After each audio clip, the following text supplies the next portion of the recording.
when you get Lua or Corona installed, you should be looking at a welcome screen similar to this. Now, unless you've previously had it and you've worked, the center section is probably going to be empty, and you have these options here: new project, open, composer, which we'll look at a little later, and then over here we have some shortcuts. Some will take you to the web, others will take you to samples, and this is what I'd like you to look at this week, is some of the samples. So if I just click on that, it brings up my file window, and I can then select from a variety of categories. And for example, physics, we'll be getting into that in the near future. So if I look here, there's multiple examples of different types of programs. Now, unfortunately, the names aren't all extremely descriptive, so we don't know exactly what is going to take place. Like here, if I choose egg breaker, that doesn't inherently jump out at me as what this is. So I just scroll down and hit open, and it's going to open it in the simulator. Notice how my simulator is resembling an iPhone. Now I'm using the Macintosh version of Corona. If you're on Windows, your setup may look slightly different, but for the most part they are identical.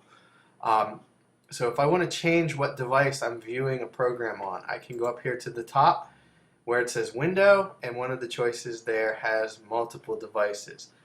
So you see there's an awful lot of choices here to see what it's going to look like.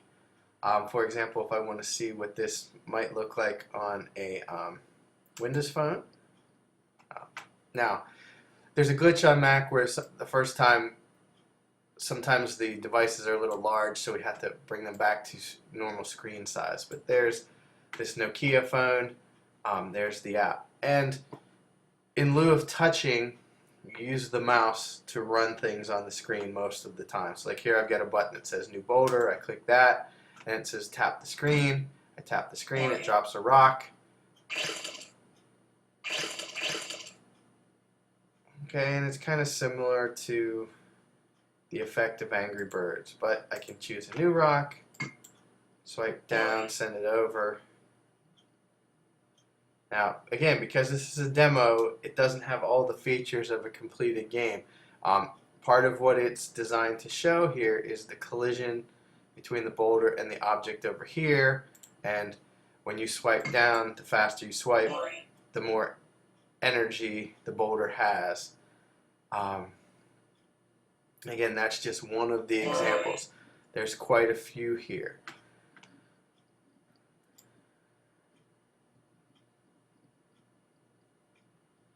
Okay, but what I want to look at, I'm going to go back to my file system here, and again, here is the folder that this particular program is in. So every one of these files is a resource that this particular demo is going to utilize. Notice that most of them are ghosted out of my screen because I'm in the open aspect. But one, main.lua. This is the required file for the Corona SDK. Whatever you create, your first code file must be called main.lua. Notice there's no caps, no spaces, nothing else. And that's what the Corona simulator looks for when you try to run or test your program.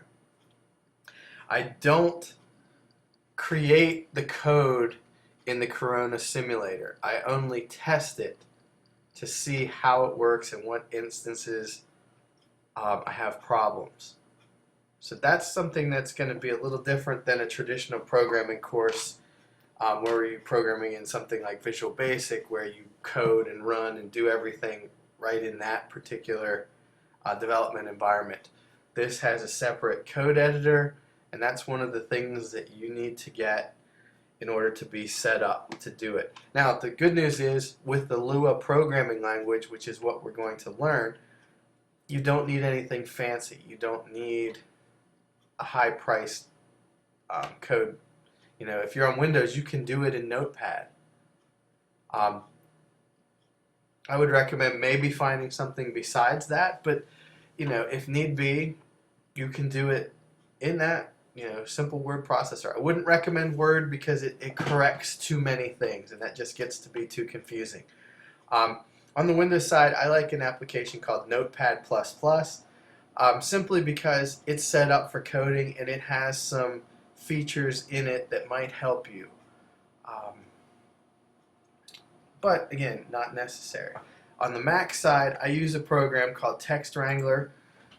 It is also free. It's set up for Lua. You know, so when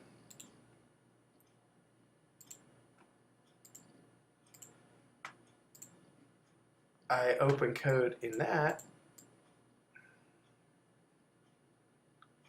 I'll just grab something. It doesn't really matter.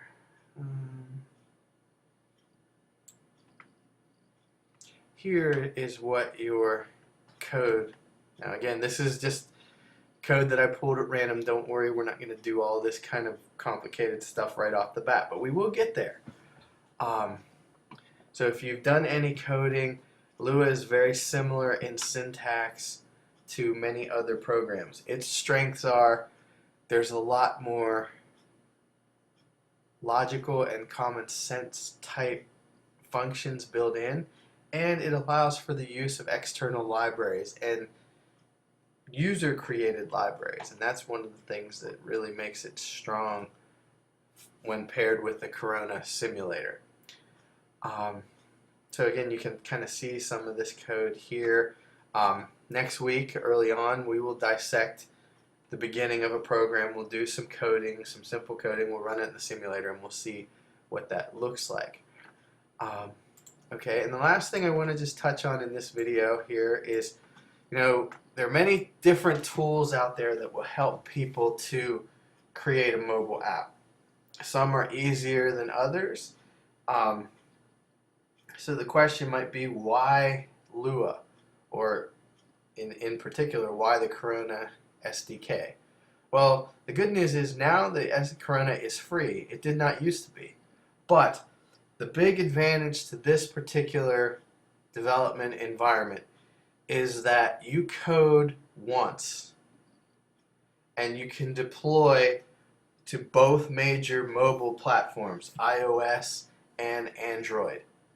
And all you have to do that is choose a few different settings when you go to save. So you code once and the program takes care of all the other stuff.